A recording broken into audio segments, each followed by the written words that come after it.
नमस्कार जी, सभी को स्वागत है आप सभी का। देखिएगा, राष्ट्रीय आंदोलन हमारी क्लास का आपके पॉइंट चल रहा था और उसमें हम आपके ले रहे थे उग्रवादी चरण को। पिछली क्लास में ही हमने आपके उग्रवादी चरण की चर्चा आपसे की थी कि भाई उग्रवादी चरण का उदय कैसे हुआ, कौन कौन महत्वपूर्ण नेता आपके उग्रवादी चरण से जुड़े हुए। अब उग्रवादी चरण की घटनाओं को हम आपसे देखते हैं कि भाई घटनाएं कौन कौन सी हुई हैं और प्रमुख घटनाएं कौन कौन सी हैं। तो देखिएगा, ध्यान से सुनना है आपको। पहले उग्रवादी चरण का महत्वपूर्ण घटनाक्रम, महत्वपूर्ण घटनाक्रम।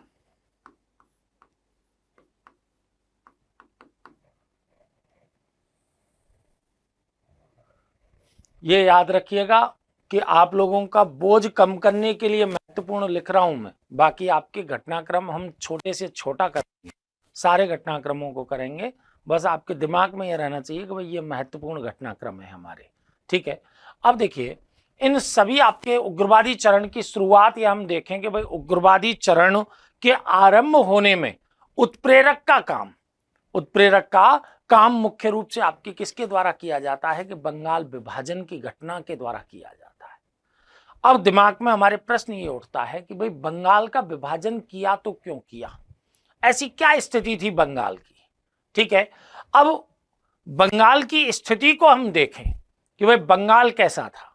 तो बंगाल में हमारे आपके क्या शामिल थे, आप देखें बंगाल में आपके उस समय का अगर हम बंगाल देखें, जैसे हम पहला घटनाक्रम आपके कौन सा ले रहे हैं, बंगाल विभाजन का।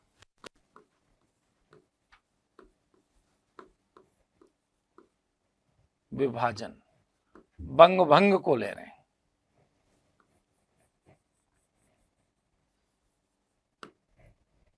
देखो, बंगाल विभाजन में हम आपके कहेंगे भाई कि बंगाल की स्थिति कैसी थी। अब विभाजन से पहले का बंगाल अगर हम देखें तो बंगाल का जो क्षेत्र है, बंगाल के क्षेत्र में कई सारे क्षेत्र शामिल थे। जैसे ये मान लीजिए आपके हम क्या कर रहे हैं, बंगाल। ठीक है, इसमें एक आपके हिस्सा किसका, असम का। ये किसका हिस्सा है, असम का। ये आपके शामिल था। बंगाल की स्थिति को देखें तो बंगाल में आपके वर्तमान का पूर्वी और पश्चिमी बंगाल, अर्थात ये आपके क्षेत्र। ठीक है, ये आपके कौन सा है, पूर्वी बंगाल आपके लीजिए और इसको पश्चिमी बंगाल के रूप में, ये पश्चिमी बंगाल हो गया।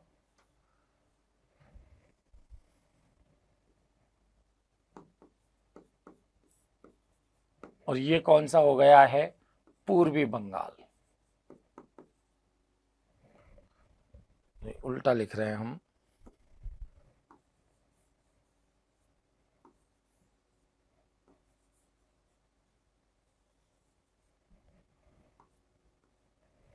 देखिएगा, अगर बंगाल की स्थिति को आप देखें तो सबसे पहले तो यही देखिएगा, एक आपके ये लीजिए, यहां अगर देखें तो ये आपके कौन सा है कि भाई पूर्वी बंगाल है, पूर्वी बंगाल। ये कौन सा बंगाल है कि ये पश्चिमी बंगाल है।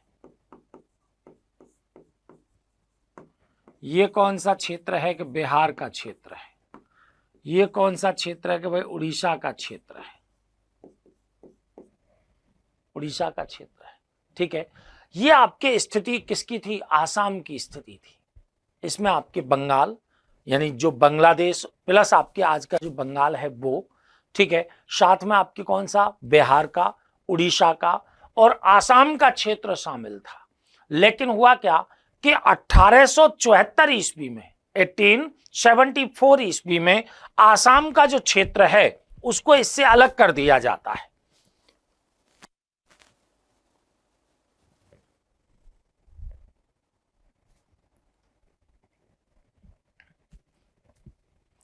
देखिए, मैं आपके कौन कौन सा सिलेबस आपको पढ़ाऊंगा इसको मैं आपके कल क्लियर कर पाऊंगा। मैं आपसे पूछ लूंगा आपके वहां पर कि भाई कौन कौन से टॉपिक्स मुझको कराने, तो उस हिसाब से मैं कल क्लियर करके आपको बता दूंगा ये।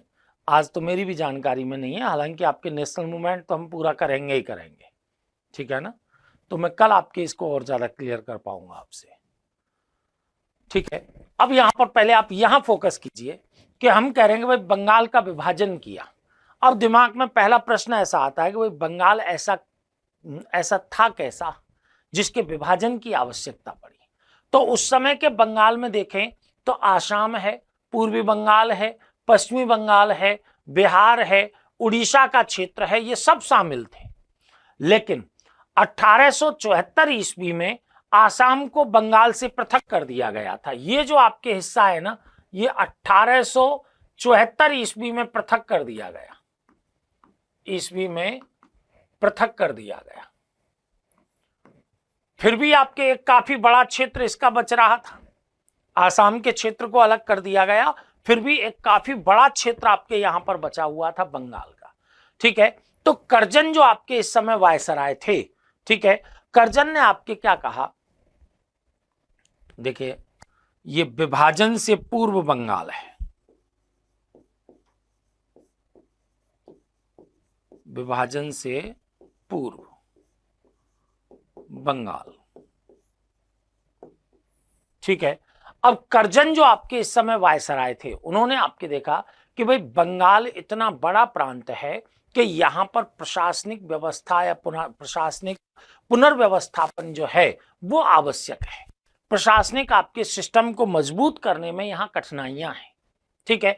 हालांकि कर्जन के जो माइंड में एक आपकी कुटिलता थी, वो क्या थी, उसका मूल उद्देश्य था बंगाल में बढ़ रही राष्ट्रवादी चेतना को कुचलना, बंगाल में बढ़ रही राष्ट्रवादी चेतना को कुचलना। लेकिन इस बात को कहे कैसे, इसलिए उसने क्या कहा कि बंगाल में प्रशासनिक पुनर्व्यवस्थापन करना है, बड़ा प्रांत है, प्रशासनिक व्यवस्था स्थापित करने में कठिनाइयां हैं, इसलिए इसका विभाजन करना जरूरी है, ठीक है। अब देखिए कर्जन के जो बंगाल विभाजन की नीति थी, इसने जो बंगाली राष्ट्रवाद था उस राष्ट्रवाद में उत्प्रेरक की भूमिका निभाई, कैटालिस्ट की भूमिका निभाई और राष्ट्रवाद को और अधिक तीव्र कर दिया। वो सोच कुछ रहा था और परिणाम कुछ और हो गया बंगाल विभाजन का, ठीक है। अब आपके देखिए अब ये तो हमने बंगाल की स्थिति बताई, अब हमने बताया बंगाल विभाजन क्यों, कि बंगाल विभाजन क्यों किया गया। तो इसमें देखिए कर्जन ने बंगाल का विभाजन, कर्जन के अनुसार, कर्जन के अनुसार बंगाल का विभाजन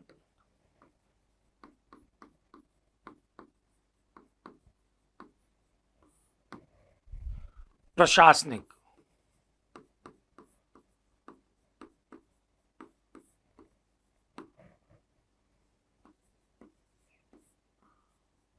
पुनर्व्यवस्थापन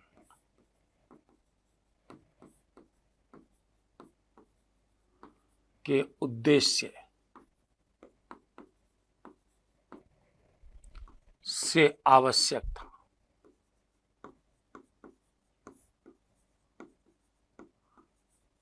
आवश्यक था पहली बात कि भाई प्रशासनिक पुनर्व्यवस्थापन स्थापित करना वो चाहता था यहां पर, ठीक है।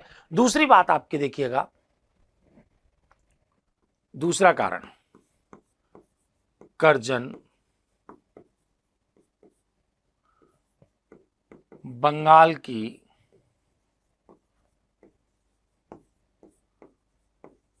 उभरती राष्ट्रवादी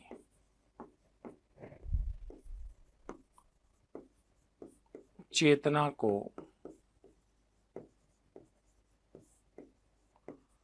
कुचलना चाहता था,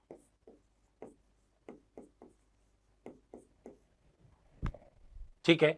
बंगाल की आपकी जो बढ़ती हुई राष्ट्रवादी चेतना है, बंगाल की जो राष्ट्रवादी चेतना है उसको कुचलना चाहता था, क्योंकि बंगाल में आपके पढ़े लिखे लोग थे, ठीक है, ज्यादातर आपके वकील थे, उन सभी को आपके यहां पर कुचलना चाह रहा था कि किसी ना किसी प्रकार से जो उग्र राष्ट्रवाद है उसको यहां पर कुचला जाए।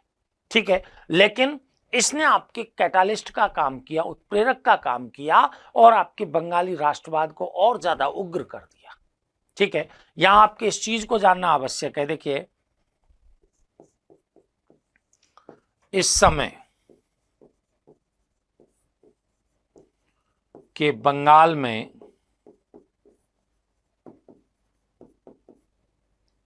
पूर्वी बंगाल,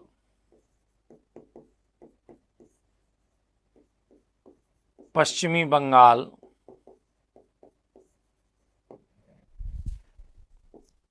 बिहार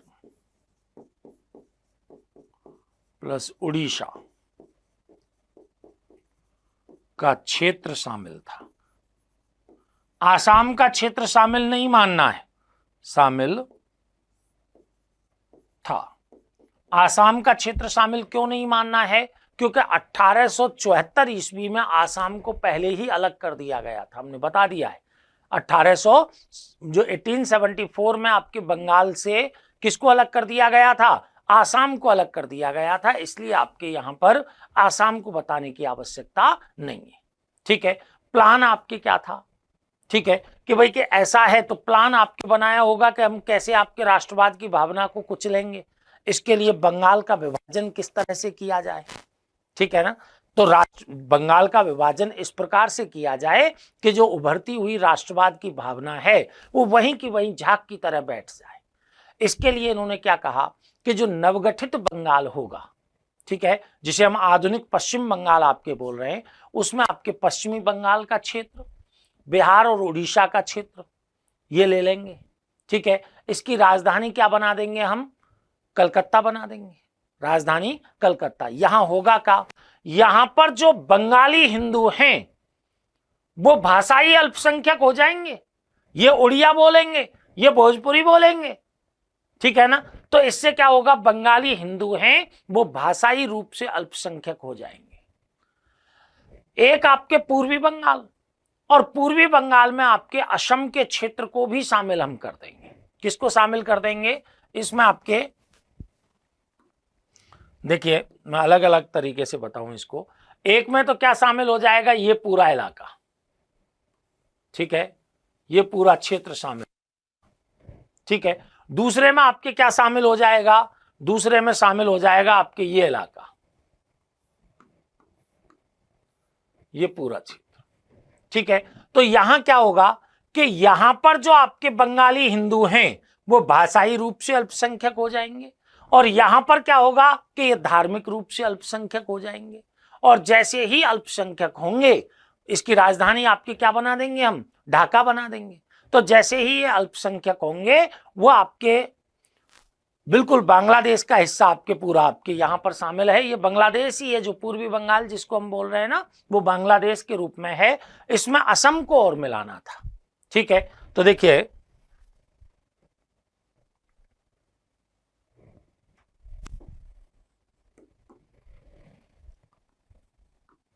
बंगाल का विभाजन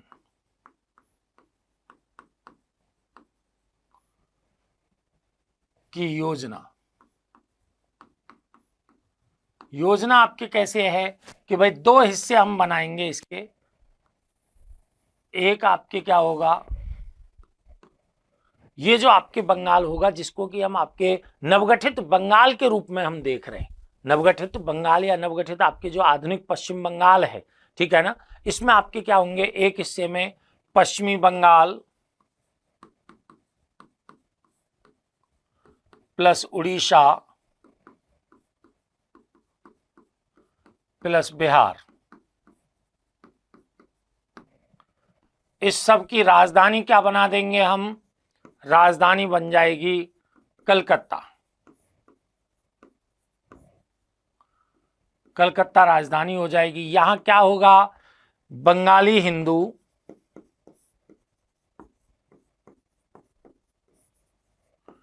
भाषाई अल्पसंख्यक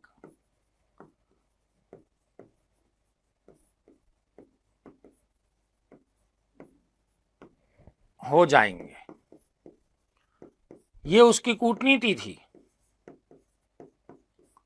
ये उसकी कूटनीति कि यहां पर आपके बंगाली हिंदू हैं वो भाषाई रूप से अल्पसंख्यक हो जाएंगे, और एक में आपके क्या आ जाएगा कि यहां पर हम आपके पश्चिमी बंगाल लेंगे, ठीक है, और असम के क्षेत्र आपके वो क्षेत्र लेंगे जिनमें मुस्लिम बहुल जिले जाता है, ठीक है। तो देखिए एक हम क्या लेंगे, यहां पर पूर्वी बंगाल लेंगे प्लस असम, और असम के भी आपके मुस्लिम बहुल जिले, मुस्लिम बहुल जिले, यहां पर हम आपके क्या करेंगे, इसकी राजधानी, कि इसकी राजधानी बन जाएगी ढाका, राजधानी क्या बन जाएगी, ढाका, ठीक है। अब ये आपके कूटनीति बिल्कुल लड़ाई का ही काम है, आपके एक दूसरे को भिड़ाने का काम है, ठीक है। यहां पर ये क्या हो जाएंगे, बंगाली हिंदू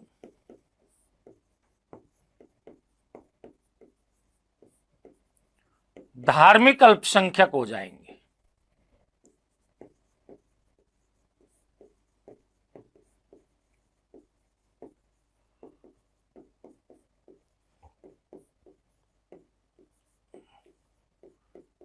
बंगाली हिंदू कैसे हो जाएंगे, एक और भाषाई अल्पसंख्यक हो जाएंगे, एक और धार्मिक अल्पसंख्यक हो जाएंगे, और जब आपके भाषाई और धार्मिक अल्पसंख्यक हो जाएंगे तो इससे जो बंगाल की उभरती हुई राष्ट्रवादी चेतना है वो आपके दब जाएगी।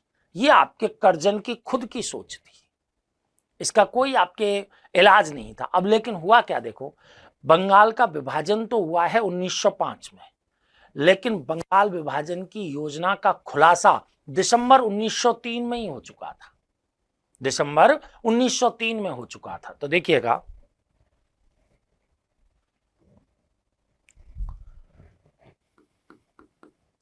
बंगाल विभाजन की योजना का खुलासा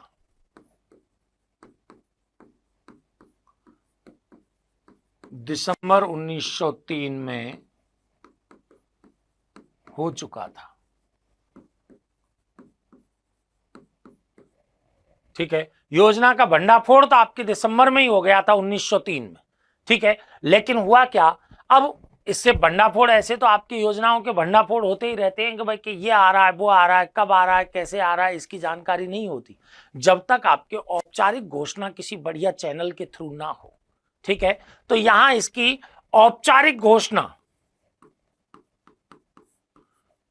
औपचारिक घोषणा, किसकी औपचारिक घोषणा, कि हाँ भाई बंगाल का विभाजन हम कर रहे हैं, बंगाल का विभाजन हम कर रहे हैं। इसकी औपचारिक घोषणा हुई 19 जुलाई 1905 ईस्वी को। महत्वपूर्ण तिथि है ये, 19 जुलाई 1905 ईस्वी, औपचारिक घोषणा। अब घोषणा भी हो जाती है लेकिन धरातल पर भी तो लागू होना चाहिए। धरातल पर लागू हुआ 16 अक्टूबर को। कब हुआ है, 16 अक्टूबर को। तो देखिए लागू हुआ है 16 अक्टूबर 1905 ईस्वी, ठीक है। तमाम विरोधों के बावजूद, सबने खूब विरोध कर लिया था, तमाम विरोधों के बावजूद आपके इसको 16 अक्टूबर 1905 ईस्वी को लागू कर दिया गया। किसको, बंगाल विभाजन, ठीक है। अब यहां देखिएगा बंगाल विभाजन की जैसे ही औपचारिक घोषणा हुई ना, औपचारिक घोषणा यानी 19 जुलाई 1905 ईस्वी की बात है, उससे पहले घोषणा के साथ ही आपके विरोध आरंभ हो गया और स्वदेशी आंदोलन की शुरुआत हो गई। किसकी, स्वदेशी आंदोलन की शुरुआत अगर देखी जाए तो बंगाल विभाजन की औपचारिक घोषणा के साथ हुई है, ठीक है। तो देखिए बंगाल विभाजन की औपचारिक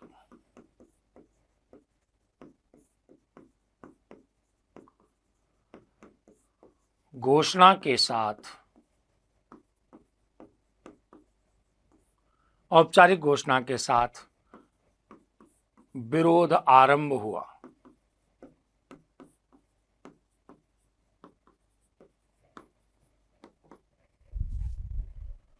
और स्वदेशी आंदोलन की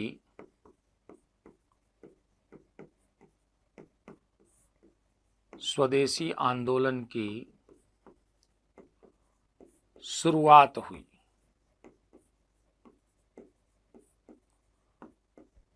ठीक है, ये तिथियां आपको याद रखनी है कि बंगाल विभाजन की औपचारिक घोषणा कब हुई है, कि भाई औपचारिक घोषणा हुई है आपके यहां पर 19 जुलाई को। ठीक है, ये आपके लागू कब हुआ है कि 16 अक्टूबर 1905 ईस्वी को लागू हो गया है। कौन सा? बंगाल विभाजन। ठीक है ना, 16 अक्टूबर 1905 ईस्वी को ये लागू हो जाता है। अब बंगाल विभाजन की जैसे ही औपचारिक घोषणा हुई है वैसे ही आपके क्या हो जाता है, देखिएगा मैंने बताया कि ये महत्वपूर्ण तिथियां हैं। इनमें आपके कौन सी, कि बंगाल विभाजन की औपचारिक घोषणा कब हुई कि 19 जुलाई 1905 ईस्वी को। बंगाल विभाजन लागू कब हुआ है कि 16 अक्टूबर 1905 ईस्वी को। स्वदेशी आंदोलन के प्रारंभ होने का कारण क्या था कि बंगाल का विभाजन। ठीक है, कब आरंभ हुआ कि बंगाल विभाजन की औपचारिक घोषणा 19 जुलाई 1905 के साथ ही आपके स्वदेशी आंदोलन की भी शुरुआत हो जाती है। ठीक है, याद रखना कौन सी तिथि, 19 जुलाई की तिथि। ठीक है, लागू होने में कौन सी तिथि आ रही है, 16 अक्टूबर की तिथि। अब यहां तिथियों का महत्वपूर्ण रोल हो जाएगा, ये आपको आपस में ये आप लोगों को याद रखनी है। ठीक है, अब आपको एक बात देखिए कि जब बंगाल का विभाजन औपचारिक रूप से लागू कर दिया गया या औपचारिक रूप से उसकी घोषणा हुई तो आपके क्या चेंजेस आए, आपके यहां पर किस प्रकार से विरोध प्रकट हो रहा है। ठीक है, वो घटनाक्रम विरोध के हमारे लिए एक महत्वपूर्ण प्रश्न बनते हैं। ठीक है, कैसे कि 7 अगस्त 1905 ईस्वी की बात है। कब की? 7 अगस्त 1905 ईस्वी की बात है। कलकत्ता के टाउन हॉल में आपके एक बैठक का आयोजन हुआ। ठीक है, और उस बैठक में स्वदेशी आंदोलन का प्रस्ताव है वो पारित कर दिया गया। स्वदेशी आंदोलन का अभी तक आपके देखो मैं क्या कह रहा हूं, 7 अगस्त 19 जुलाई को औपचारिक घोषणा हुई है, अभी बंगाल विभाजन लागू नहीं हुआ है। ठीक है, लेकिन फिर भी आपके 7 अगस्त को कलकत्ता के टाउन हॉल में हुई बैठक में स्वदेशी आंदोलन का प्रस्ताव पारित कर दिया गया। ठीक है, और इसी सम्मेलन में सुरेंद्रनाथ बनर्जी के द्वारा बहिष्कार का प्रस्ताव भी पारित किया गया है। कौन सा? बहिष्कार का प्रस्ताव। तो देखिए घटनाक्रम कि घटनाक्रम आपके कैसे कैसे उदय हो रहे हैं यहां पर।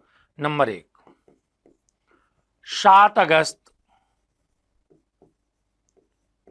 1905 ईस्वी को कलकत्ता के टाउन हॉल में हुई बैठक में स्वदेशी आंदोलन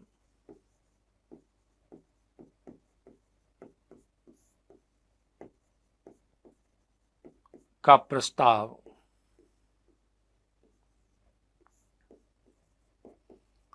पारित किया गया।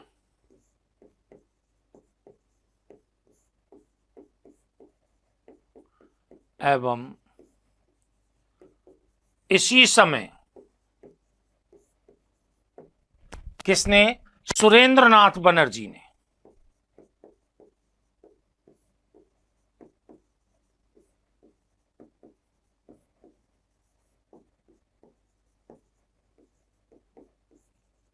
बहिष्कार से तात्पर्य किसका? सभी चीजों का, विदेशी वस्तुओं का। ठीक है, विदेशी वस्तुओं का। तो सुरेंद्रनाथ बनर्जी ने बहिष्कार का प्रस्ताव आपके क्या करवाया है? पारित करवा लिया है। ठीक है, बहिष्कार का प्रस्ताव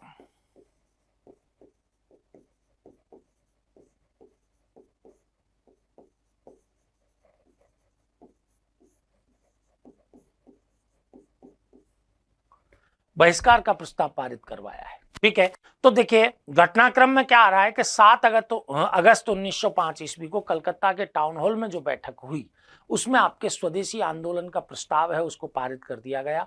अभी आपके देखो यहां पर प्रारंभ तो हो गया है स्वदेशी आंदोलन, लेकिन आपके उसको औपचारिकता प्रदान करनी है। ठीक है, इस समय आपके देखा जाए तो आपको एक चीज और याद रखनी है कि उस समय के समाचार पत्र हैं, उन समाचार पत्रों का भी महत्वपूर्ण योगदान रहा था। ठीक है ना, किसमें? एक तो राष्ट्रवाद के उदय में, और दूसरा बात आपके ये बंग भंग का आपके जो विरोध है इसमें। जैसे 13 जुलाई की बात आती है, कब की बात आती है? 13 जुलाई की। 13 जुलाई 1905 ईस्वी की बात है। संजीवनी नामक एक समाचार पत्र था जिसको कृष्ण कुमार मित्र के द्वारा संपादित किया जाता था। ठीक है, इस आपके संजीवनी नामक समाचार पत्र में, ठीक है, सबसे पहली बार बहिष्कार का प्रस्ताव प्रस्तुत किया गया है। कब? 13 जुलाई को। ठीक है, याद रखना, जुलाई के बाद अगस्त आ रहा है। आपको पूछा जाए कि सर्वप्रथम बहिष्कार का प्रस्ताव कहां प्रस्तुत किया गया है, तो आपको याद रखना है कि एक तो कलकत्ता के टाउन हॉल की बैठक में तो ये पारित किया ही गया है, लेकिन इससे पहले संजीवनी नामक जो समाचार पत्र था, कृष्ण कुमार मित्र के द्वारा संपादित समाचार पत्र था, उसके 13 जुलाई 1905 के अंक में बहिष्कार का प्रस्ताव सर्वप्रथम प्रस्तुत कर दिया गया था। ठीक है ना, तो यहां आपके इसको स्पेशलाइज करना है।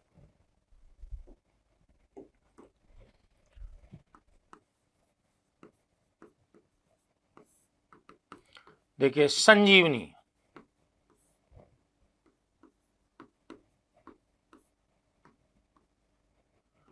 नामक समाचार पत्र,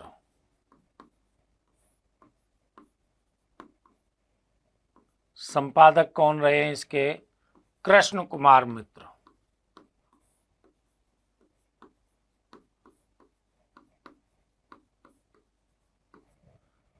के 13 जुलाई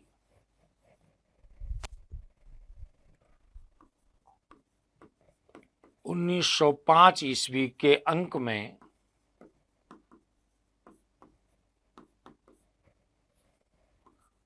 सर्वप्रथम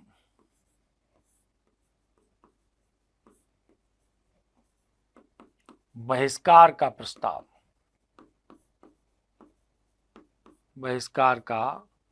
प्रस्ताव, प्रस्तुत किया गया।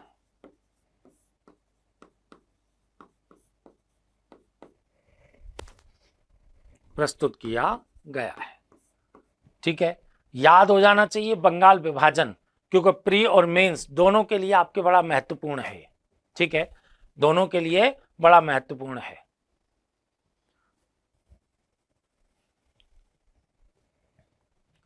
प्रियंका जी, थोड़ा सा आपके, ये तो आपकी बात जायज है, इंग्लिश मीडियम वाले कैसे लिखें ये सब।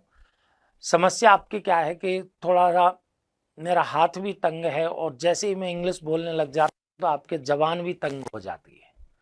ठीक है ना, तो थोड़ा सा प्रयास कीजिए, थोड़ा थोड़ा सा मैं बढ़ ही रहा हूँ। जैसे आपके मैं 13 जुलाई है तो देखो जुलाई इंग्लिश में ही लिख रहा हूँ। ठीक है, ये मैं प्रयास कर रहा हूँ, धीरे धीरे और भी बढ़ाएंगे आपके चीज़ों को।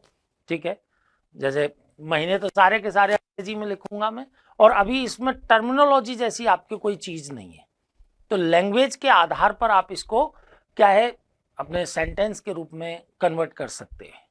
ठीक है ना, लैंग्वेज, और इंग्लिश मीडियम के बच्चे आपके थोड़ा सा एक्स्ट्रा ऑर्डिनरी होते हैं, तो आपके कर लेंगे आप लोग, मेरे को विश्वास है। ठीक है, आप तो एक समझ विकसित करो, सबसे पहले हिंदी में आपके समझ विकसित कर लो, अपने शब्दों में उसको आपके लिख लीजिए, अपने शब्दों में लिखिए। ठीक है ना, तो यहां देखिएगा, मैंने बताया कि संजीवनी नामक समाचार पत्र है, संपादक कौन है? कृष्ण कुमार मित्र। इनके आपके जो 13 जुलाई 1905 ईस्वी का जो अंक था, अंक का मतलब जो कॉपी आपकी निकली, उसमें सर्वप्रथम बहिष्कार का प्रस्ताव आपके यहां पर प्रस्तुत किया गया है। ठीक है, अब देखिए यहां अब विरोध चालू हो गया। विरोध चालू कैसे किया कि भाई जैसे ही आपके लागू किया गया, हमने आपको बताया, देखो लागू कब कर दिया है? 16 अक्टूबर को। जैसे ही लागू किया 16 अक्टूबर को, बंगाल में शोक दिवस के रूप में यह दिन मनाया गया। रविन्द्रनाथ टैगोर हैं, उन्होंने आपके बंगाली एकता के लिए रक्षाबंधन जो दिवस है उसको मनाया गया। लोगों ने आपके बंगाली एकता के लिए एक दूसरे को राखियां बांधी। किस दिन? 16 अक्टूबर को, जिस दिन आपके ये लागू हो रहा है उस दिन। उससे पहले हम तैयारी कर रहे हैं, उससे पहले हम तैयारी कर रहे हैं। अब वो तैयारी को आपके यहां पर अमली जामा पहनाना जरूरी है। उस विरोध को जनता को, उस विरोध को सरकार को प्रकट करना आवश्यक है। जनता के बीच में एकजुटता प्रदर्शित करना आवश्यक है कि चाहे तुम कितने ही कुत्सित प्रयोग हमारे साथ कर लो, बंगाली एकता को हम भंग नहीं होने देंगे। ठीक है, इसके लिए रविंद्रनाथ टैगोर ने आपके रक्षाबंधन दिवस के रूप में इसे बनाया और आमार सोनार बंगला, आमार सोनार बंगला के नामक गीत की रचना की है। आमार सोनार बंगला नामक गीत की रचना यहां पर किसके द्वारा की गई है? रविंद्रनाथ टैगोर के द्वारा की गई। ठीक है, तो देखिएगा यहां फर्क क्या पड़ा है घटनाक्रम में आपके।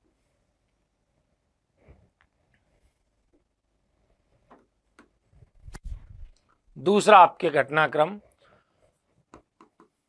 बंगाल विभाजन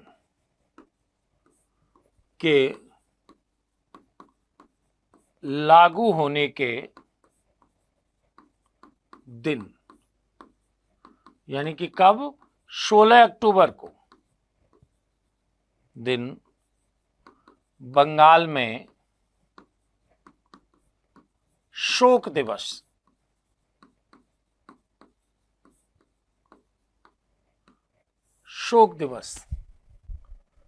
मनाया गया।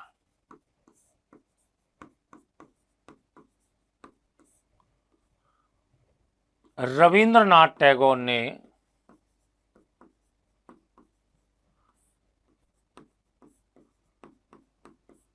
क्योंकि यहां शोक दिवस मना रहे हैं तो यहां एकता की भी तो बात करनी है। रविंद्रनाथ टैगोर के सुझाव पर बंगाली एकता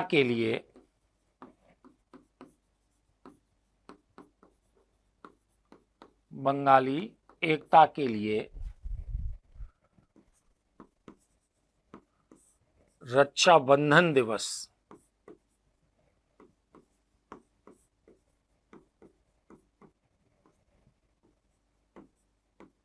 मनाया गया। ठीक है, लोगों ने एक दूसरे को राखियां बांधी। इस समय लोगों ने एक दूसरे को राखियां बांधी। तो दूसरा विरोध का स्वर हमें आपके कहां दिखाई दे रहा है? हमको 16 अक्टूबर के दिन, जिस दिन पूरे बंगाल में आपके शोक दिवस के रूप में इसे मनाया जाता है। और साथ में आपके रविन्द्रनाथ टैगोर कहते हैं कि भाई ये तो बंगाल की एकता को भंग करने का प्रयास है, इसलिए बंगाली एकता को अगर मजबूती प्रदान करनी है तो रक्षाबंधन दिवस मनाओ, जो कि एकता के सूत्र के रूप में आपके लोग एक दूसरे को, चाहे हिंदू है चाहे मुसलमान है, सभी एक दूसरे को राखियां बांध रहे हैं, जो कि बंगाली एकता का प्रतीक बन गई। ठीक है, अब देखिए स्वदेशी मूवमेंट चल ही रहा है। अब स्वदेशी मूवमेंट पर आपके विभिन्न नेताओं के द्वारा विचार किया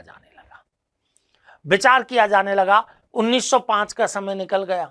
1906 ईस्वी में, अप्रैल 1906 ईस्वी में बारिशाल सम्मेलन का आयोजन किया गया, जिसकी अध्यक्षता कर रहे थे अब्दुल रसूल। कौन अध्यक्षता कर रहे थे? अब्दुल रसूल। ठीक है, वह सम्मेलन आयोजित किया गया। ठीक है, और 22 अप्रैल को एक युगांतर नामक समाचार पत्र था। देखिए बहुत बड़ी बात आपके लिखी। 22 अप्रैल 1906 ईस्वी को युगांतर नामक जो समाचार पत्र था, उसमें आपके एक पंक्ति छापी गई कि भारत की 30 करोड़ जनता अपने 60 करोड़ हाथ ऊपर उठाए, अब ताकत का सामना ताकत से ही करेंगे। कि ये आपके जबरदस्ती बलपूर्वक आपके अगर बंगाल का विभाजन कर रहे हैं तो हमको भी अपना बल दिखाना है। 30 करोड़ लोग अपने 60 करोड़ हाथ उठाओ। एक के दो होते हैं तो 30 के कितने हो गए? 60 करोड़ हाथ हो गए। ठीक है, कि अब ताकत का सामना हम किससे करेंगे? ताकत से करेंगे। लेकिन इससे पहले दिसंबर 1905 ईस्वी में कांग्रेस का आपके बनारस अधिवेशन आयोजित किया गया। बनारस अधिवेशन की अध्यक्षता कर रहे थे कौन? गोपाल कृष्ण गोखले। ठीक है, अब इस समय थोड़ा सा आपके कांग्रेस में हमें तनाव दिखाई देता है। कांग्रेस में तनाव क्यों? क्योंकि मैंने बताया कांग्रेस की जो बागडोर थी वो उदारवादियों के हाथ में थी, और उदारवादी आपके विचारों में उग्र नहीं थे। विचारों में उग्र नहीं थे। और जहां हम बहिष्कार की बात कर रहे हैं तो बहिष्कार तो उग्रता का प्रदर्शन कर रहा है। ठीक है, तो गोपाल कृष्ण गोखले की अध्यक्षता में दिसंबर 1905 का जो बनारस अधिवेशन आयोजित किया गया, इस अधिवेशन में स्वदेशी और बहिष्कार के मुद्दों को तो पारित कर लिया गया, स्वदेशी और बहिष्कार के मुद्दे पारित कर लिए गए। अब लेकिन यहां क्या था कि उदारवादी नेता चाहते थे कि भाई कि बंगाल विभाजन का कष्ट जो हुआ है ना, वो बंगालियों को हुआ है, इसलिए ये जो स्वदेशी और बहिष्कार के जो मुद्दे हैं इनको बंगाल तक सीमित रखा जाए। जबकि उग्रवादी नेता क्या चाहते थे कि पूरे भारत में प्रचार प्रसार करेंगे, पूरे भारत में इनका प्रचार प्रसार करेंगे और इसको एक राजनीतिक आंदोलन का रूप दे देंगे। इससे क्या हुआ, उदारवादियों और उग्रवादियों में संघर्ष की शुरुआत हो गई, उदारवादियों और उग्रवादियों में संघर्ष की शुरुआत हो गई। अब संघर्ष ये बढ़ने लगा, ठीक है, उदार उग्रवादियों में गैप आने लगा। अब इस फूट का मजा तो अंग्रेजों को भी आएगा ना, अंग्रेजों को भी फूट का मजा आने लगा। ठीक है, दिसंबर 1906 ईस्वी का समय आ गया, राष्ट्रीय कांग्रेस का कलकत्ता अधिवेशन होना था आपके इस समय। कौन सा अधिवेशन? कलकत्ता अधिवेशन। अब कलकत्ता अधिवेशन की अध्यक्षता कौन करे? इस मुद्दे पर उदारवादी और उग्रवादी आपस में भिड़ने के कगार पर आ गए, भिड़े नहीं, भिड़ने के कगार पर आ गए। ठीक है, भिड़े नहीं है अभी तक। ठीक है, लेकिन क्या हुआ, उदारवादियों ने आपके हुक्म का इक्का फेंका। हुक्म का इक्का कौन सा?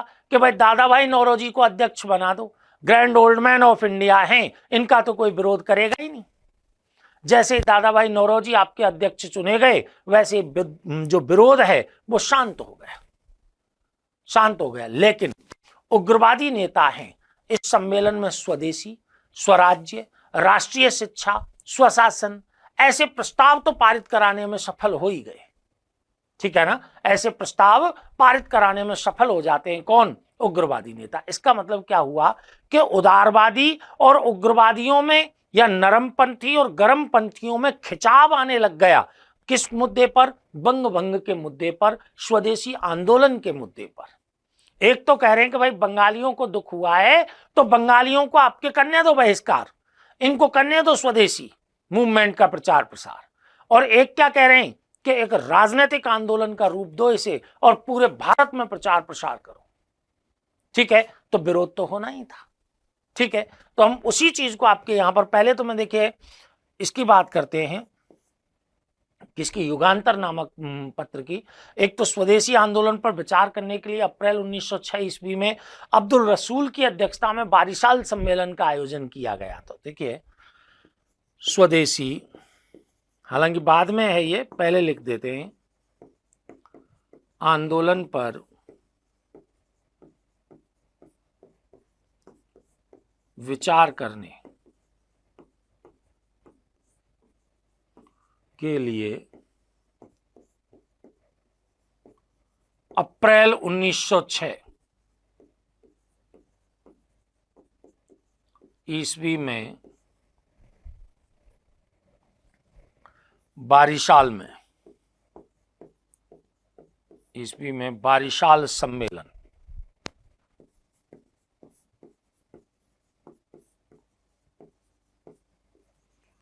का आयोजन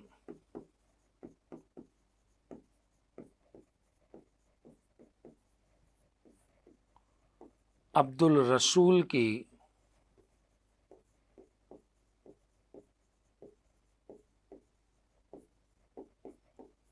अध्यक्षता में हुआ। ठीक है, इसी समय आपके युगांतर की हमने पंक्ति बताई। आपके युगांतर जो समाचार पत्र है, देखिए 22 जुलाई 1906 ईस्वी, युगांतर समाचार पत्र का अंक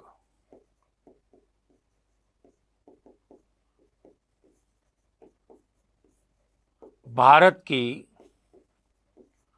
30 करोड़ जनता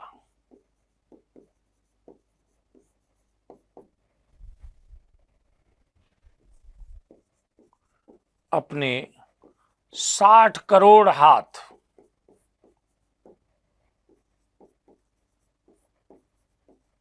ऊपर उठाए।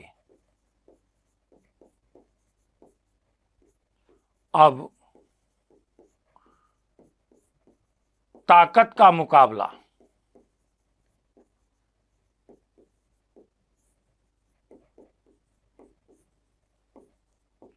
ताकत से होगा।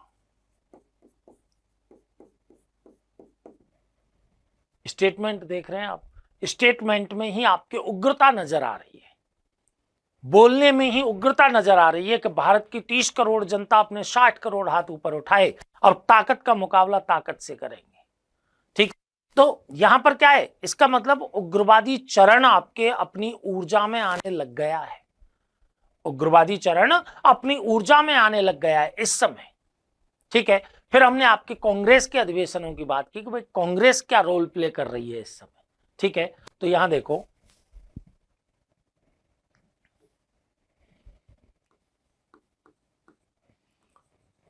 कांग्रेस का बनारस अधिवेशन,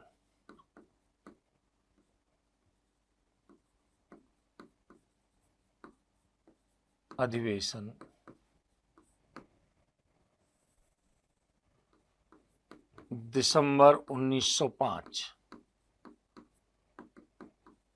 अध्यक्ष गोपाल कृष्ण गोखले।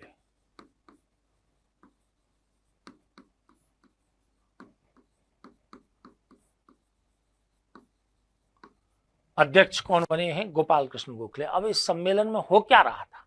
ठीक है, तो देखो, स्वदेशी और बहिष्कार के मुद्दे पारित करवा दिए गए। देखो,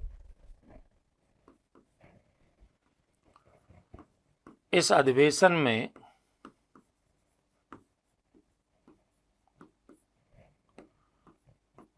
स्वदेशी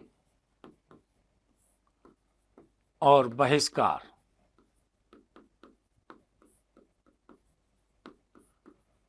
के मुद्दे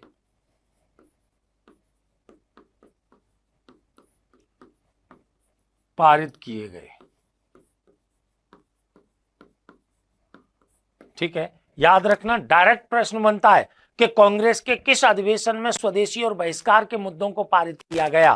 तो यहां पर आपके बनारस अधिवेशन की बात है, दिसंबर 1905 का है, अध्यक्ष हैं गोपाल कृष्ण गोखले। अध्यक्ष कौन है? गोपाल कृष्ण गोखले। ठीक है, अब यहां प्रॉब्लम कहां है? ठीक है, समस्या तो आपकी किसमें है कि भाई प्रॉब्लम कहां आ रही है? तो स्वदेशी और बहिष्कार के कार्यक्रम उदारवादी बंगाल में लागू करना चाहते थे, उग्रवादी संपूर्ण भारत में इसे राजनीतिक आंदोलन का रूप देना चाहते थे। इस मुद्दे पर दोनों में संघर्ष की शुरुआत हो गई, दोनों में संघर्ष की शुरुआत हो गई। ठीक है, देखो,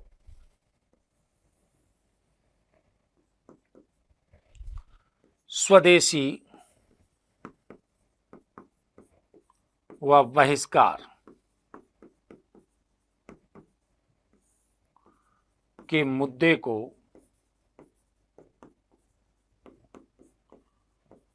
उदारवादी बंगाल में एवं उग्रवादी इसे संपूर्ण भारत में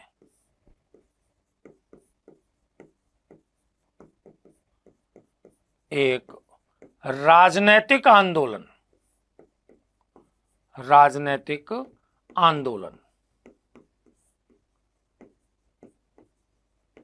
का रूप देना चाहते थे।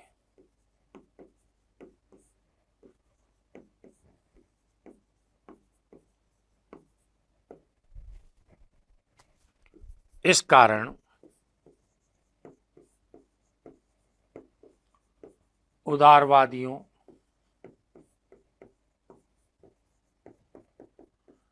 एवं उग्रवादियों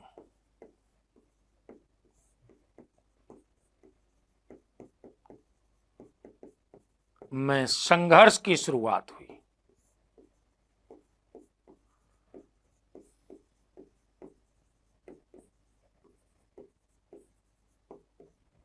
उदारवादियों और उग्रवादियों में इसी कारण आपके संघर्ष की शुरुआत हो जाती है। सबसे महत्वपूर्ण बिंदु है, ठीक है, सबसे महत्वपूर्ण बिंदु है आपके कौन सा, कि भाई कि उदारवादी और उग्रवादियों में संघर्ष की शुरुआत क्यों हुई। ठीक है, तो क्यों, क्योंकि उदारवादी चाहते थे कि स्वदेशी और बहिष्कार का जो मुद्दा है उसको हम केवल आपके किस में रखें, बंगाल तक सीमित रखें, क्योंकि इससे आपके बंगालियों को प्रॉब्लम हुई है। जबकि उग्रवादी इसे संपूर्ण भारत में एक राजनीतिक आंदोलन का दर्जा देना चाहते थे, ताकि राष्ट्रवाद की भावना उग्र रूप से सामने आ सके। ठीक है, अब देखिए, अब हमने दूसरा आपके काम क्या किया यहां पर, कि अब दिसंबर का समय आ गया। किसका समय आ गया है, दिसंबर का समय आ गया, कि कांग्रेस का आपके कांग्रेस का कलकत्ता अधिवेशन,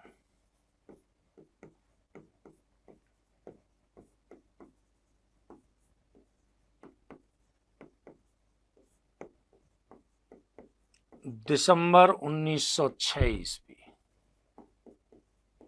दिसंबर 1906 ईस्वी। अध्यक्ष कौन चुने गए हैं, अध्यक्ष चुने गए दादा भाई नौरोजी, दादा भाई नौरोजी। बुजुर्ग व्यक्ति हैं तो उदारवादी भी चुप लगा गए और उग्रवादी भी चुप लगा गए कि भाई कि बुजुर्ग व्यक्ति हैं, grand old man of India हैं, तो इनका विरोध ही क्या करना है। ठीक है, चुप लगा गए सभी लोग। यहां पर आपके मैंने बताया कि अध्यक्ष पद को लेकर के उदारवादी और उग्रवादियों में विरोध उभर आया था। ठीक है, देखिए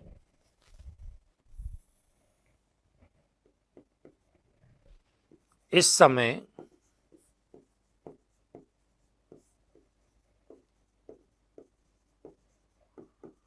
अध्यक्ष पद को लेकर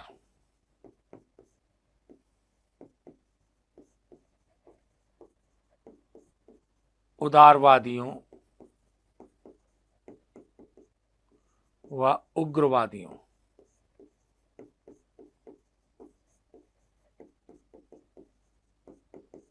में विरोध था।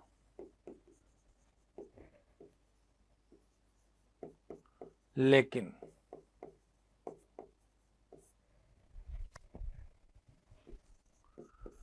दादा भाई के अध्यक्ष चुने जाने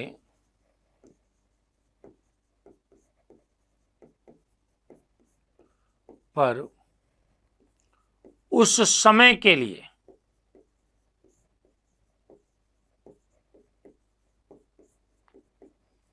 विरोध शांत हो गया।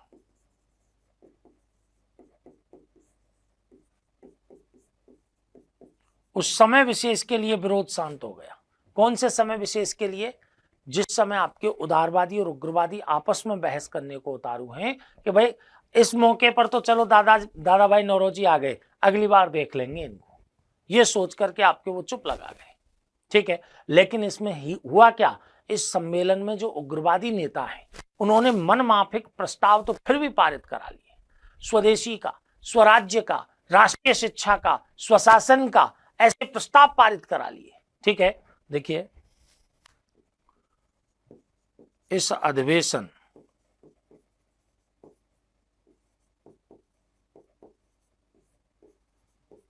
में उग्रवादी,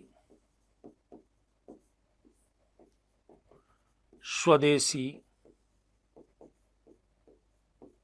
स्वशासन, राष्ट्रीय शिक्षा, क्या हो गया, स्वदेशी जो मूवमेंट के आधार पर चल रहा है। ठीक है, स्वशासन यानी हमारा ही शासन स्थापित होना चाहिए, राष्ट्रीय शिक्षा और स्वराज्य के प्रस्ताव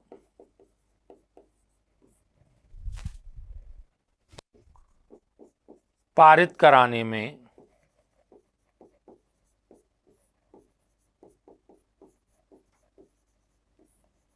सफल हुए। ठीक है, यहां पर यह चीज आपको याद रखनी है कि भाई कांग्रेस के जो दो अधिवेशन हैं बंगाल विभाजन के दौर में जो आपके हुए हैं दिसंबर 1905 का और दिसंबर 1906 ईस्वी का, इनमें क्या क्या आपके घटनाएं घटित हुई थी, ये आपके महत्वपूर्ण प्रश्न के रूप में बन जाते हैं। अब देखिए, अब हमको यहां पर ये देखना है कि भाई घटनाक्रम आपके कैसे हो रहा है। हम प्रस्ताव तो पारित किए जा रहे हैं, रोजाना आपके प्रस्ताव पारित हो रहे हैं, कभी कहीं योजना बना रहे हैं, कभी कहीं 4 नेता आपके इकट्ठे होकर के योजना बना रहे हैं, ठीक है। अब स्वदेशी आंदोलन के दौरान सबसे महत्वपूर्ण मुद्दा आपके कौन सा था? बहिष्कार का मुद्दा था, ठीक है। बहिष्कार के मुद्दे में विदेशी बहिष्कारों का बहिष्कार करो, अदालतों का बहिष्कार करो, स्कूलों का बहिष्कार करो, सरकारी नौकरियों का बहिष्कार करो, आप उपाधियों का बहिष्कार करो, ठीक है, सबको शामिल कर लिया, ठीक है। धोबियों के द्वारा विदेशी वस्त्रों को धोने से ही मना कर दिया गया कि हम नहीं धोएंगे भाई कपड़े, ठीक है। विदेशी वस्त्रों का बहिष्कार का कार्यक्रम सर्वाधिक सफलतम कार्यक्रमों में से एक था। यहां इस समय अंतरराष्ट्रीय मार्केट में, अंतरराष्ट्रीय व्यापार में आपके जो वस्त्रों का आयात था उसमें आपके भारी मात्रा में कमी देखी गई, विदेशी वस्त्रों के आयात में, ठीक है। लोग आपके विदेशी वस्त्रों का बहिष्कार करने लग गए, होली जलाने लग गए, ठीक है। अब इस समय एक और समस्या ने जन्म ले लिया। दिक्कत क्या थी कि भाई कलकत्ता का जो क्षेत्र है वहां पर आपके जो व्यापारी अधिकांश थे वो थे आपके मुसलमान, और जो वस्त्रों का बहिष्कार करने वाले थे वो थे आपके हिंदू। इससे क्या हुआ, थोड़ा सा सीमित मात्रा में हिंदू मुस्लिम वैमनस्य भी यहां पर रहा, ठीक है। इसी समय रविंद्रनाथ टैगोर के द्वारा आपके आमार सोनार बंगला, जो बंगाली एकता के प्रतीक के रूप में आपके गीत की रचना की गई, 1971 में जब आप देखते हैं बांग्लादेश का राष्ट्रीय गीत बन जाता है आमार सोनार बंगला, ठीक है। स्वदेशी की जो भावना है वो देश के हर क्षेत्र में दिखाई देने लगी। स्वदेशी आंदोलन का इंपैक्ट अगर देखा जाए तो भारतीय चित्रकला है वो विदेशी प्रभाव से मुक्त होने लग गई है। नंदलाल बोस हैं, अवनींद्रनाथ ठाकुर हैं, ऐसे आपके जो चित्रकार हैं, इन्होंने स्वदेशी कला पर आधारित आपके विषय वस्तु का चयन किया, चित्रकारी की शुरुआत की। राष्ट्रीय शिक्षा को बढ़ावा दिया गया, स्कूलों का बहिष्कार किया गया है ना, तो राष्ट्रीय शिक्षा को बढ़ावा दिया गया, ठीक है। तो यहां पर देखो,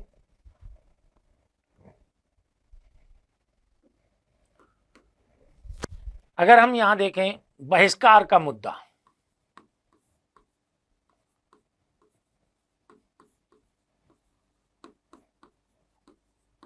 इसमें आपके क्या क्या शामिल थे? देखो,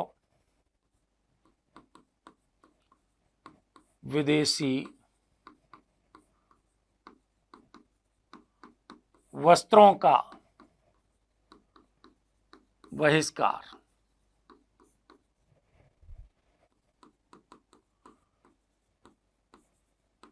अदालतों का बहिष्कार,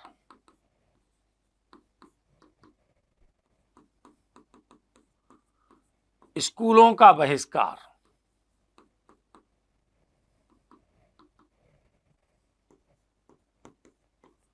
विदेशी वस्त्रों का, अदालतों का, उपाधियों का बहिष्कार,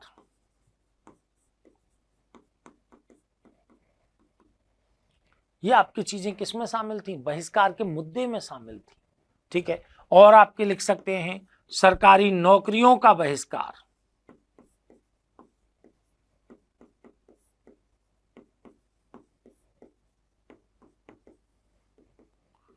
सरकारी नौकरियों का बहिष्कार। अब इस बहिष्कार के कार्यक्रम में सर्वाधिक सफल हम देखें वो आपके कौन सा है? विदेशी वस्त्रों के बहिष्कार का कार्यक्रम है, ठीक है ना। देखो, इसमें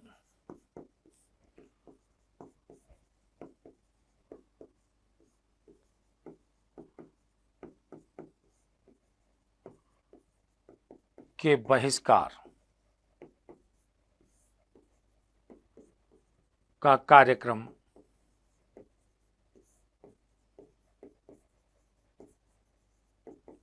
अधिक सफल रहा। धोबियों ने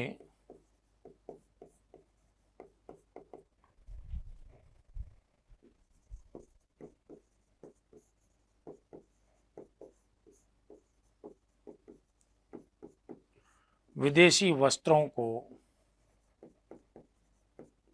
धोने से मना कर दिया।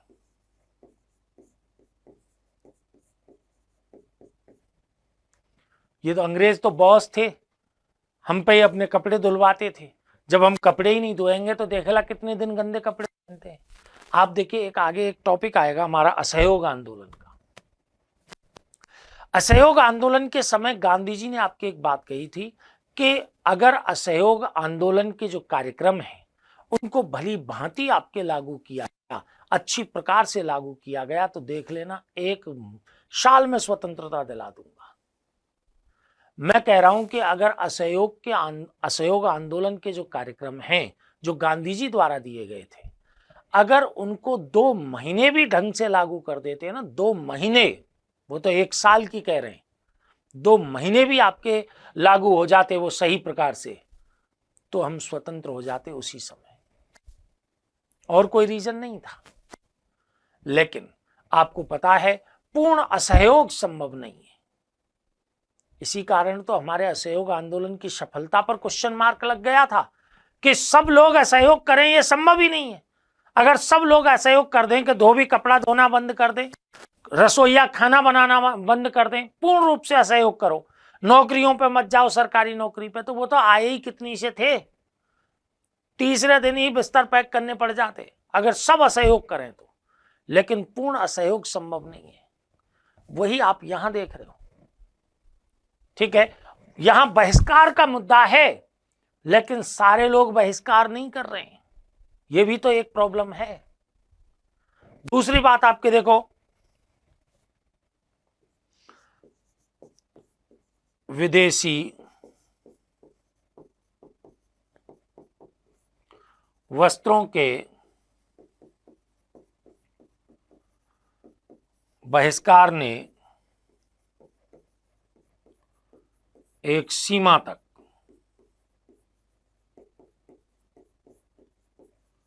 हिंदू मुस्लिम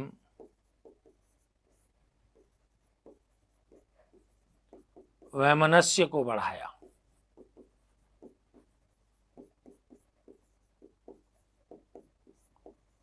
हिंदू मुस्लिम वैमनस्य को बढ़ाया। क्यों? क्योंकि कलकत्ता में अधिकांश कपड़ा व्यापारी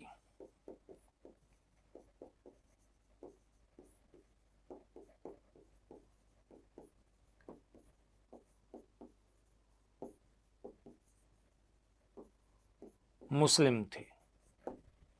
कलकत्ता में अधिकांश कपड़ा व्यापारी आपके कैसे थे? मुस्लिम थे। इसलिए आपके इससे हिंदू मुस्लिम जो तनाव है उसमें भी आपकी वृद्धि हुई है, हिंदू मुस्लिम वैमनस्यता में वृद्धि हुई है। ठीक है ना? और आपके हमने क्या बताया,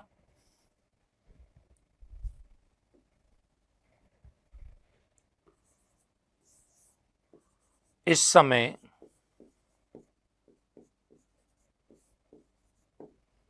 रविंद्रनाथ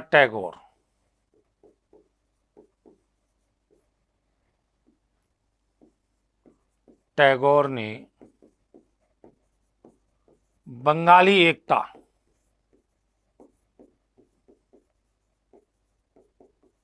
के लिए आमार सोनार बंगला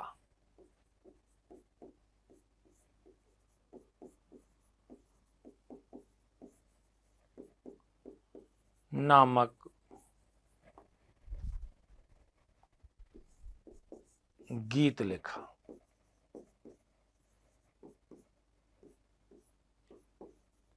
1971 ईस्वी में यह बांग्लादेश का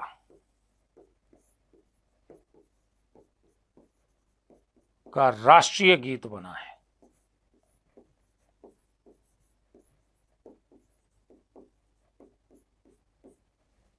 बांग्लादेश का राष्ट्रीय गीत बना है। तो याद रखना कि जब आपके बहिष्कार के कार्यक्रम आपके चल रहे थे, स्वदेशी मूवमेंट, रविन्द्रनाथ टैगोर के द्वारा बंगाली एकता के लिए आमार सोनार बांग्ला नामक गीत की रचना की, जो 1971 में बांग्लादेश का राष्ट्रीय गीत बना है। ठीक है।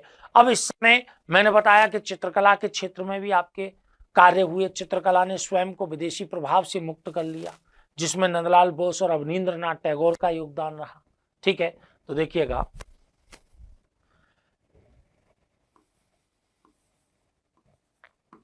इस समय चित्रकला ने स्वयं को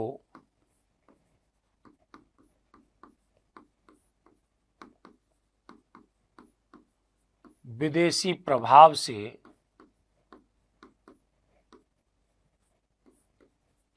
मुक्त किया। इसमें नंदलाल बोस,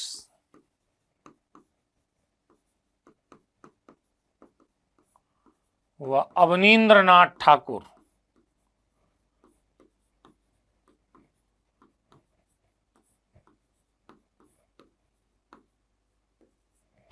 का योगदान रहा है।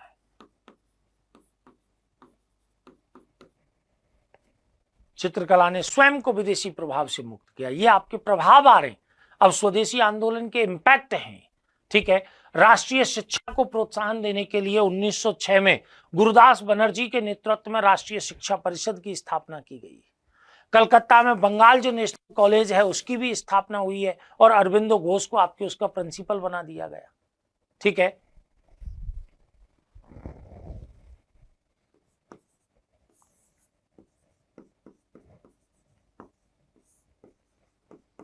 राष्ट्रीय शिक्षा को प्रोत्साहन देने के लिए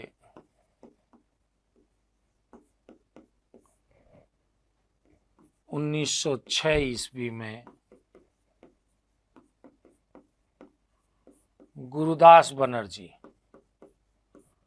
किसने? गुरुदास बनर्जी के द्वारा राष्ट्रीय शिक्षा परिषद की स्थापना की गई है।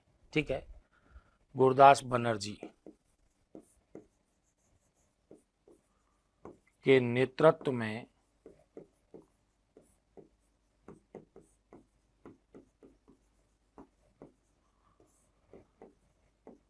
राष्ट्रीय शिक्षा परिषद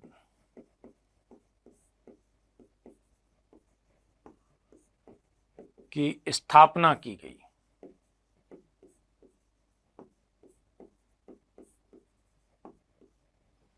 राष्ट्रीय शिक्षा परिषद की स्थापना कर दी गई है। ठीक है, और आपके काम क्या हुए हैं कि बंगाल, जो कलकत्ता में आपके बंगाल नेशनल कॉलेज है, उसके आपके प्रिंसिपल अरविंद घोष को बना दिया है। देखो, कलकत्ता में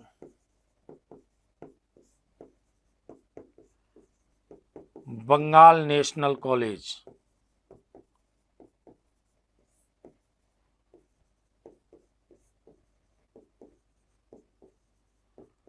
का प्रिंसिपल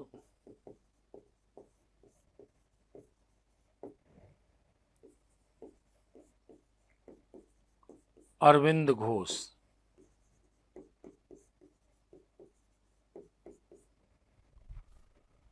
को बनाया है। अरविंद घोष आपके उग्रवादी नेता हैं। ठीक है, बारिशाल में भी आपके अश्वनी कुमार दत्त हैं, उन्होंने स्वदेश बांधव समिति की स्थापना की है। ठीक है, तो स्वदेश बांधव समिति है इस समय।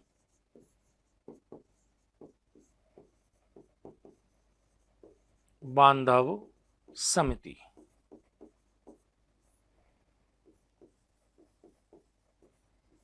कहां पर? बारिशाल में। और किसने? अश्विनी कुमार दत्त ने।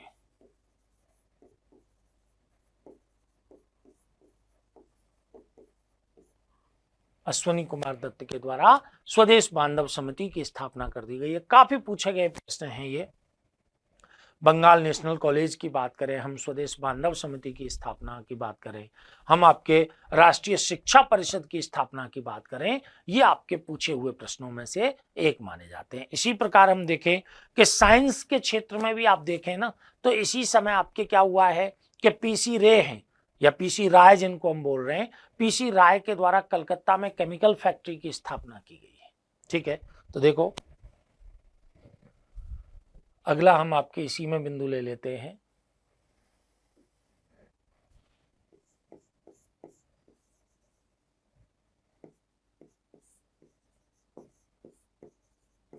केमिकल फैक्ट्री कहां पर? कलकत्ता में पीसी राय द्वारा स्थापित।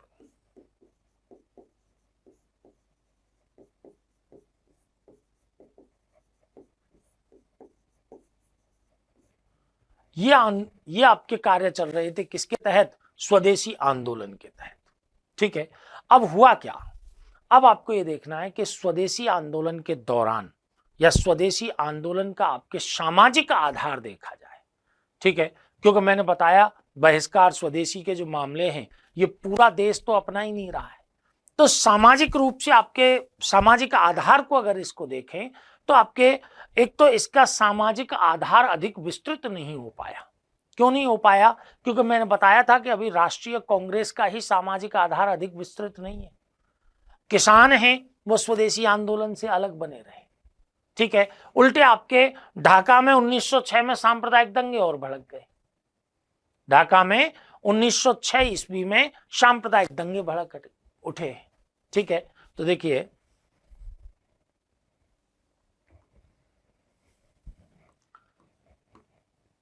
स्वदेशी आंदोलन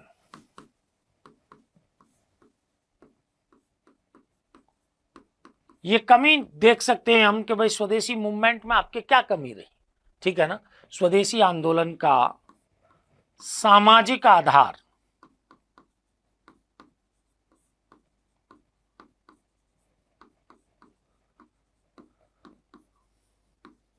अधिक विस्तृत नहीं था।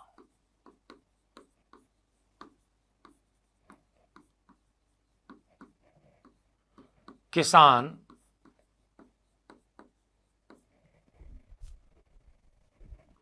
इससे अलग बने रहे।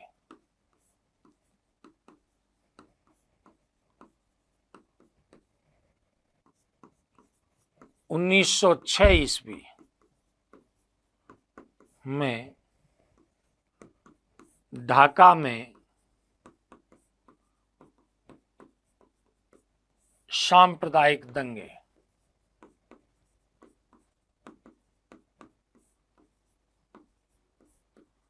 भड़क उठे। ढाका में सांप्रदायिक दंगे भड़क उठे। कब आपके भड़क उठे? ये 1906 ईस्वी में भड़क उठे। ठीक है, और आपके क्या हुआ कि 1907 ईस्वी में कांग्रेस का सूरत विभाजन हो गया। बाल गंगाधर तिलक जेल चले गए। स्वदेशी आंदोलन ने अपनी ऊर्जा को खो दिया। ठीक है, 7 ईस्वी में कांग्रेस का सूरत विभाजन।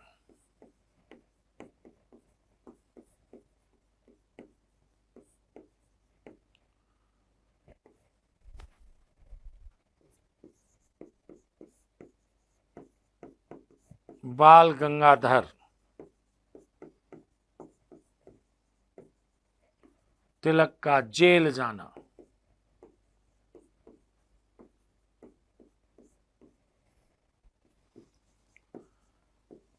इन सभी कारणों से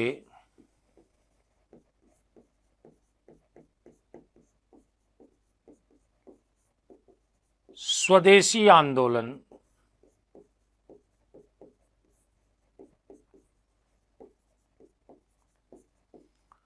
ने अपनी ऊर्जा खो दी।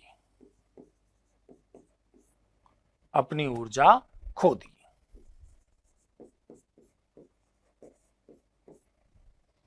ये कुछ आपके ऐसे कारण रहे जिससे आपके स्वदेशी आंदोलन की जो ऊर्जा है वो आपके समाप्त हो गए।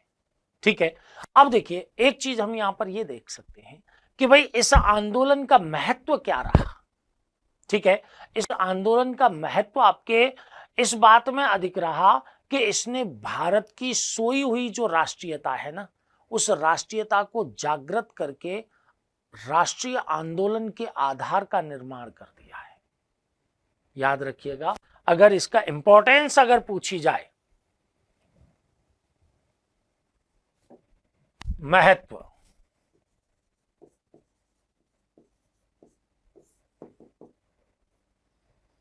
इसने भारत की सोई हुई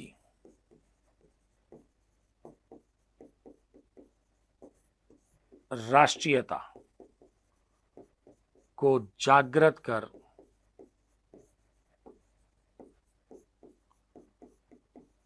राष्ट्रीय आंदोलन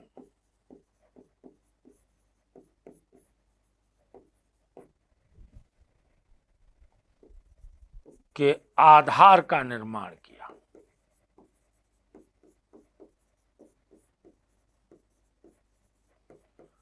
स्वदेशी आंदोलन को विफल मत समझ लेना, विफल नहीं है ये। क्यों नहीं है? क्योंकि यह आंदोलन ही वह आंदोलन है जिसने राष्ट्रीय आंदोलन की पृष्ठभूमि को मजबूत किया है।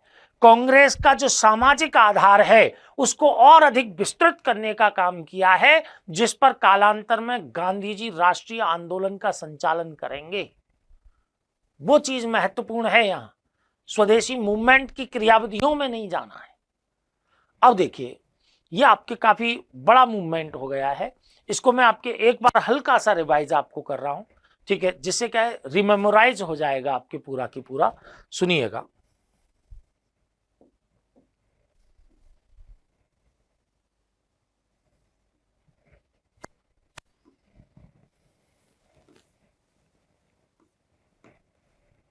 देखिए, हमने बात आपके आरंभ की आज आपसे, किस बात की, क्या बात आरंभ की है कि भाई बंगाल का विभाजन, उग्रवादी चरण की आपकी घटनाओं को हम कर रहे थे। महत्वपूर्ण घटनाक्रम कौन सा रहा है, उसमें से पहला हमने कौन सा लिया कि बंगाल का विभाजन। हमने कहा कि भाई बंगाल का विभाजन क्यों, तो आपके कर्जन कह रहा है कि भाई बंगाल बड़ा प्रांत है, यहाँ प्रशासनिक समस्याएं आती हैं, इसलिए प्रशासनिक पुनर्व्यवस्थापन कर देते हैं, हम इसको तोड़ देते हैं। कुटिलता क्या है, यानी कि उसके पीछे छुपी हुई सोच क्या है कि बंगाल में उभरती हुई राष्ट्रवादी चेतना को कुचलना, बंगाल में उभरती हुई राष्ट्रवादी चेतना को कुचलना, ये उभरती राष्ट्रवादी चेतना को कुचलना, ये इसका क्या है, छुपा हुआ उद्देश्य है। अब आपके देखो, इस समय के बंगाल की स्थिति देखें तो उसमें क्या है, पूर्वी बंगाल है, पश्चिमी बंगाल है, बिहार है, उड़ीसा है। याद रखना, उस समय के बंगाल में असम को शामिल नहीं करना है। क्यों नहीं करना है? क्योंकि असम आपके 1874 ईस्वी में अलग हो चुका है। असम 1874 ईस्वी में अलग हो चुका है। किससे अलग हो चुका है? बंगाल से। ठीक है, अब आपके कि भाई प्लान क्या है कि हमको करना कैसे है कि भाई ऐसा करो कि पश्चिमी बंगाल को लो, उड़ीसा को लो, बिहार को लो, इनकी राजधानी बना दो कलकत्ता। यहां पर बंगाली हिंदुओं को भाषाई अल्पसंख्यक कर दो। एक और तो भोजपुरी बोलेंगे, कुछ उड़िया बोलेंगे, कुछ बंगाली बोलेंगे, इनकी सुनेगा कौन आपस में? ठीक है, भाषाई रूप से अल्पसंख्यक बना दो इनको। राजधानी कौन सी बना दो? कलकत्ता। दूसरी बात कि भाई पूर्वी बंगाल हुआ, असम हुआ, यहाँ के जो मुस्लिम बहुल इलाके, असम के जो मुस्लिम बहुल इलाके हैं, इन मुस्लिम बहुल इलाकों को आपके क्या करो, एक करो, और एक करके आपकी इनकी राजधानी बना दो ढाका। यहाँ पर जो बंगाली हिंदू हैं इनको आपके क्या कर दो कि धार्मिक रूप से अल्पसंख्यक बना दो, धार्मिक रूप से अल्पसंख्यक बना दो।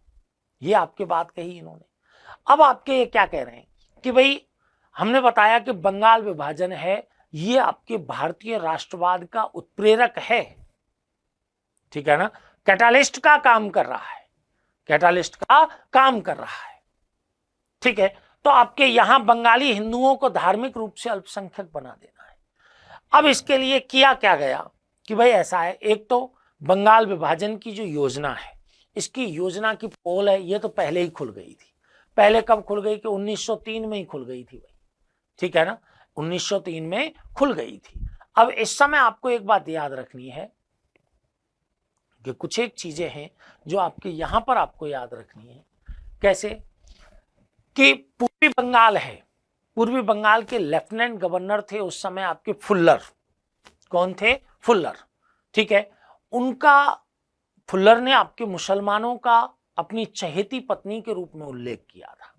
ठीक है, और इस प्रकार बंगाल का जो विभाजन है उसको आपके धार्मिक आधार दे दिया था। ठीक है, बंगाल के जो आपके लेफ्टिनेंट गवर्नर थे वो थे एंड्रयू फ्रेजर। ठीक है, एंड्रयू फ्रेजर, उनका भी आपके रोल प्ले था इसमें, किसमें? बंगाल के विभाजन में। ठीक है, रिस्ले आपके उस समय देखा जाए गृह सचिव के रूप में जो काम कर रहे थे। ठीक है, Herbert hope Risley, Herbert hope Risley का नाम आता है। उन्होंने आपके कहा भी था इस बात के लिए कि एकजुट जो बंगाल है वो अपने आप में एक बड़ी शक्ति है। अगर हम बंगाल का विभाजन कर दें, ठीक है, बंगाल का विभाजन कर दें तो आपके क्या होगा? इस शक्ति की आपके अलग अलग दिशाएं हो जाएंगी, सभी आपकी ये शक्ति बिखर जाएगी। ठीक है, इस समय आपके एक और चीज आप देखिएगा कि बंगाल विभाजन का जो आंदोलन है, बंग भंग आंदोलन का नेतृत्व करता अगर आपसे पूछ ले बाई चांस, हालांकि पूछेगा नहीं। ठीक है, अगर बंग भंग का आपके नेतृत्व करता आपसे पूछ ले तो आपको किसको देना है? सुरेंद्र नाथ बनर्जी को देना है।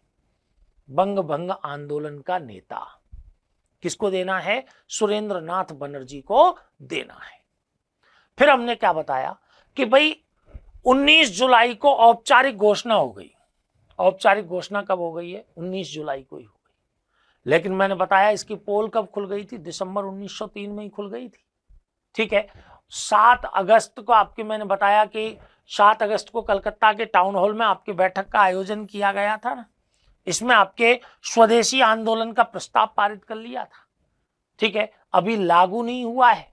लागू कब हो रहा है? 16 अक्टूबर को, ये आपकी तिथि है, याद रखनी है। 16 अक्टूबर को बंगाल विभाजन को लागू कर लिया गया।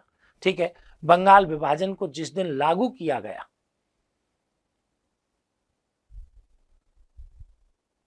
बिल्कुल बंगाल विभाजन के समय आसाम को मिलाया गया था, लेकिन आसाम के मुस्लिम बहुल जिलों को मिलाया गया था। ठीक है ना, मुस्लिम बहुल जिलों को मिलाया गया था। ठीक है, एक बात कि हमने बताई कि भाई जब स्वदेशी आंदोलन का 16 अक्टूबर को आपके यहां पर लागू किया गया औपचारिक रूप से इसे, तब आपके बंगाल में शोक दिवस मनाया गया। रविंद्रनाथ टैगोर ने तो आपके रक्षाबंधन दिवस यहां बंगाली एकता के लिए आपके मनाया गया है। लोगों ने आपके इस दिन खाना तक नहीं खाया। ऐसा लगता है ना भाई कि कोई मर जाता है घर में तो खाना नहीं बनता है, ऐसी स्थिति उत्पन्न हो गई। खाना ही नहीं बनाया लोगों ने, उपवास रख लिया उस दिन का, उपवास रख लिया उस दिन का। दूसरी बात आपके कि यहां पर ढाका के नवाब का नाम आता है सलीमुल्लाह का। ढाका के नवाब आपके कौन थे? सलीमुल्लाह। उन ढाका के नवाब सलीमुल्लाह का नाम आता है, उन्होंने बंगाल विभाजन का समर्थन किया था। ठीक है ना, समर्थन का आधार क्या था कि उनको ये लॉलीपॉप दे दी थी कि भाई पूर्वी बंगाल में मुस्लिम बहुल होंगे, पूर्वी बंगाल में मुस्लिम बहुल होंगे। ठीक है ना, और आपके क्या कहा कि देखिए कि इस समय स्वदेशी जो मूवमेंट है, ठीक है ना, स्वदेशी मूवमेंट को आपके यहां पर जब मैंने बताया कि शिक्षा के बहिष्कार की बात इन लोगों ने रख ली थी, ठीक है, शिक्षा के बहिष्कार की बात रख ली थी, उस समय विद्यालय जो थे उनके द्वारा आपके विद्यार्थियों को भी धमकी दी गई थी। किस बात की धमकी दी गई कि भाई कि ऐसा है कि उनकी छात्रवृत्तियों को वापस ले लेंगे अगर कोई भी आंदोलन में दिख गया तो। ठीक है, हालांकि बहिष्कार का जो सुझाव है इनसे पहले अगर देखें तो कौन दे चुका था? संजीवनी नामक समाचार पत्र दे चुका था। ठीक है, संजीवनी नामक समाचार पत्र आपके दे चुका था। ये जो संजीवनी है ना कृष्ण कुमार मित्र की, ये ब्रह्म समाज से जुड़ी हुई है, कहीं ना कहीं आपके ब्रह्म समाज का प्रभाव आपके इस पर दिखाई देता है। ठीक है, ये चीज आपके हमने यहां पर कही। 16 अक्टूबर के दिन हमने बता दिया शोक दिवस मना लिया, रक्षाबंधन दिवस के रूप में बना लिया। ठीक है, और आपके क्या हुआ कि बंगाल विभाजन की प्रतिक्रिया के परिणाम स्वरूप ही स्वदेशी आंदोलन की शुरुआत यहां पर कर दी। ठीक है, अब आपके एक बात देखिएगा कि राष्ट्रीय कांग्रेस इस समय क्या कर रही है। एक प्रश्न और आपके मेरे दिमाग में आता है इस समय कि आप ये देखते हैं ना कि भाई कि रविंद्रनाथ टैगोर यहां पर आपकी किसकी बात कर रहे हैं, एक और तो आपके बंगाली एकता की बात कर रहे हैं, रक्षाबंधन दिवस की बात कर रहे हैं, दूसरी ओर आपके बंगाली एकता को प्रदर्शित करने के लिए आमार सोनार बंगला की बात कर रहे हैं, गीत लिख रहे हैं आपके। ठीक है, रविन्द्रनाथ टैगोर के उपन्यासों में आपके नाम आते हैं ना, घर बायरे, गोरा, ठीक है ना, उनमें भी आपके स्वदेशी आंदोलन की झलक हमको देखने को मिलती है। गोरा और घर बायरे जैसे आपके नाटक हैं, आपके उपन्यास हैं, किनके, खुद रविन्द्रनाथ टैगोर के, उनमें स्वदेशी आंदोलन की झलक है, छाप आपके दिखाई देती है। ठीक है, अब हमने बताया कि भाई राष्ट्रीय कांग्रेस क्या कर रही है, राष्ट्रीय कांग्रेस कर रही है कि भाई बनारस अधिवेशन का आयोजन कर रही है। अध्यक्षता कौन कर रहे हैं कि गोपाल कृष्ण गोखले आपकी इसकी अध्यक्षता कर रहे हैं, गोखले अध्यक्षता कर रहे हैं। ठीक है, इन्होंने क्या किया कि भाई स्वदेशी और बहिष्कार के जो प्रस्ताव हैं इसमें पारित कर लिए, लेकिन उदारवादी और उग्रवादी दोनों में मतभेद उभर आए। उदारवादी क्या चाहते हैं कि बंगालियों को दुख हुआ है तो ऐसा करो, बंगाल में ही रहने दो इसे। ठीक है, और उग्रवादी क्या चाहते हैं कि राजनीतिक आंदोलन का दर्जा दे दो, पूरे भारत में आपके लहरा दो इसका परचम, जिससे क्या हो, अधिक से अधिक जनाधार हमको, सपोर्ट हमको प्राप्त हो सके। ठीक है ना। अब यहां देखिए बनारस अधिवेशन में अगर आप देखें कि भाई कि यहां बहिष्कार का जो प्रस्ताव है वो मदन मोहन मालवीय के द्वारा प्रस्तुत किया गया था। अधिवेशन में आपके प्रस्ताव रखना पड़ता था। ठीक है, तो इसका प्रस्ताव रखने वाले कौन थे, मदन मोहन मालवीय। लाला लाजपत राय ने आपके क्या किया, इसका समर्थन किया। लाला लाजपत राय इसका क्या करते हैं, समर्थन करते हैं। ठीक है, स्वदेशी की बात आपके यहां पर पहली बार राष्ट्रीय कांग्रेस के अधिवेशन में मान ही जा रही है। फिर हमने क्या बताया कि भाई राष्ट्रीय कांग्रेस का अधिवेशन हुआ कलकत्ता। अब यहां अध्यक्ष पद को लेकर के आपके फिर विवाद होने लगा। विवाद क्या होने लगा, विवाद होने लगा आपके कि भाई ऐसा है कि उग्रवादी चाहते थे कि अगर स्वदेशी मूवमेंट का जो मुद्दा है उसको पूरे भारत में अगर संचालित करना है तो कांग्रेस के अध्यक्ष पद पर कब्जा करो और अपने मन माफिक आपके प्रस्ताव पारित करवा लो। उदारवादियों को इसी बात का डर था कि ये नौटंकी नहीं करें यहां अध्यक्ष बनते ही, इसलिए वो आपके ऐसे आदमी को लाए जिसका कोई विरोध ही नहीं करे, दादा भाई नौरोजी को ले आए।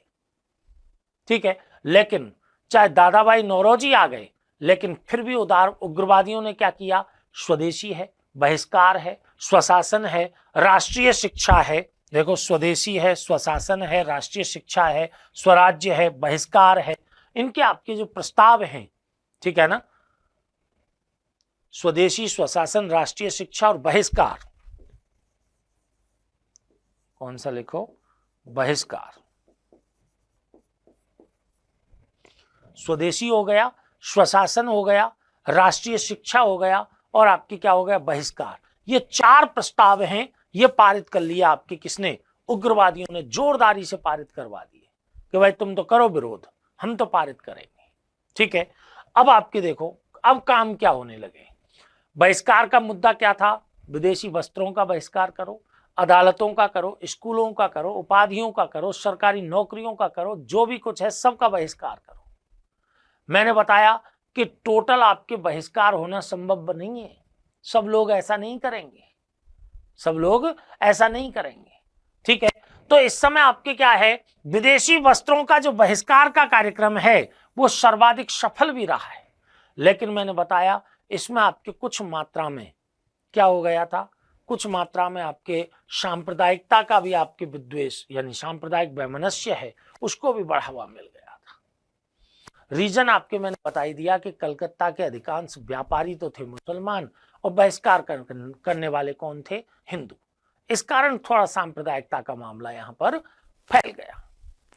ये थोड़ी बड़ी आपकी बात रही, इसकी कमी रही आपकी मूवमेंट की। ठीक है, अगली बात देखो, रविन्द्रनाथ टैगोर की बात हमने कर ही लिया, आमार सोनार बंगला की। चित्रकला ने आपके विदेशी प्रभाव से स्वयं को मुक्त कर लिया है, ये भी बड़ी बात थी। इस समय आपके चित्रकारों में देखा जाए तो अवनींद्रनाथ ठाकुर का नाम आता है, ठीक है ना, साथ में आपके किसका नाम आया कि भाई नंदलाल बोस का नाम आया, नंदलाल बोस का नाम आया। इन्होंने आपके चित्रकला को विदेशी प्रभाव से मुक्त करके स्वदेशी कला की प्रेरणा से प्रेरित होकर के आपके चित्र बनाए।